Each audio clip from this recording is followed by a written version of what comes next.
Iran സംഘർഷം രൂക്ഷം. Iranian മിസൈലുകളും ഡ്രോണുകളും അമേരിക്ക തകർത്തു. തിരിച്ചടിച്ച യു.എസ്. സേന. P. Cherian. Washington DC., Bahrain, Kuwait എന്നീ ഗൾഫ് രാജ്യങ്ങളെ ലക്ഷ്യമാക്കി ഇറാൻ തൊടുത്ത 6 ബാലിസ്റ്റിക് മിസൈലുകളും 4 ഡ്രോണുകളും തങ്ങൾ വെടിവെച്ചിട്ടതായി യു.എസ്. സെൻട്രൽ കമാൻഡ് ഗൗതമത് അറിയിച്ചു. ഹോർമുസ് കടലിടുക്കിന് നേരെ വന്ന ഡ്രോണുകളാണ് യു.എസ്. സേന തകർത്തത്. ആകെ വിക്ഷേപിച്ച 7 മിസൈലുകളിൽ 6 എണ്ണം അമേരിക്ക തടഞ്ഞു, ഒരെണ്ണം ലക്ഷ്യസ്ഥാനത്ത് എത്തിയില്ല.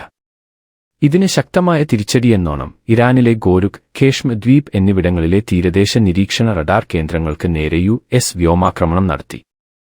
ഫെബ്രുവരിയിൽ നടന്ന യു.എസ്. ആക്രമണങ്ങൾക്ക് ശേഷം ഇറാന്റെ മിസൈൽ ശേഖരം ഇപ്പോൾ വെറും 21%, 22% മാത്രമായി ചുരുങ്ങിയിട്ടുണ്ടെന്ന് യു.എസ്. പ്രസിഡന്റ് ഡൊണാൾഡ് ട്രംപ് വ്യക്തമാക്കി.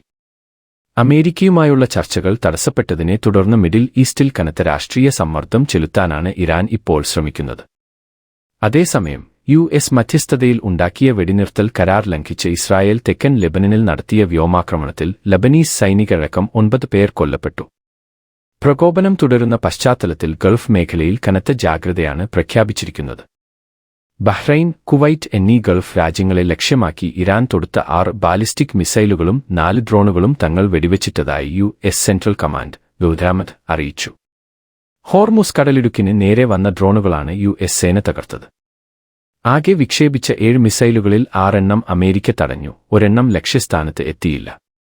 ഇതിന് ശക്തമായ തിരിച്ചടിയെന്നോണം ഇറാനിലെ ഗോരുഖ്, കേഷ്മ ദ്വീപ് എന്നിവിടങ്ങളിലെ തീരദേശ നിരീക്ഷണ റഡാർ കേന്ദ്രങ്ങൾക്ക് നേരെ യു.എസ്. വ്യോമാക്രമണം നടത്തി. ഫെബ്രുവരിയിൽ നടന്ന യു.എസ്. ആക്രമണങ്ങൾക്ക് ശേഷം ഇറാന്റെ മിസൈൽ ശേഖരം ഇപ്പോൾ വെറും 21%, 22% മാത്രമായി ചുരുങ്ങിയിട്ടുണ്ടെന്ന് യു.എസ്. പ്രസിഡന്റ് ഡൊണാൾഡ് ട്രംപ് വ്യക്തമാക്കി. അമേരിക്കയുമായുള്ള ചർച്ചകൾ തടസ്സപ്പെട്ടതിനെ തുടർന്ന് മിഡിൽ ഈസ്റ്റിൽ കനത്ത രാഷ്ട്രീയ സമ്മർദ്ദം ചെലുത്താനാണ് ഇറാൻ ഇപ്പോൾ ശ്രമിക്കുന്നത്. അതേസമയം യു.എസ്. മധ്യസ്ഥതയിൽ ഉണ്ടാക്കിയ വെടിനിർത്തൽ കരാർ ലംഘിച്ച് ഇസ്രായേൽ തെക്കൻ ലെബനനിൽ നടത്തിയ വ്യോമാക്രമണത്തിൽ ലബനീസ് സൈനികരടക്കം 9 പേർ കൊല്ലപ്പെട്ടു. പ്രകോപനം തുടരുന്ന പശ്ചാത്തലത്തിൽ ഗൾഫ് മേഖലയിൽ കനത്ത ജാഗ്രതയാണ് പ്രഖ്യാപിച്ചിരിക്കുന്നത്.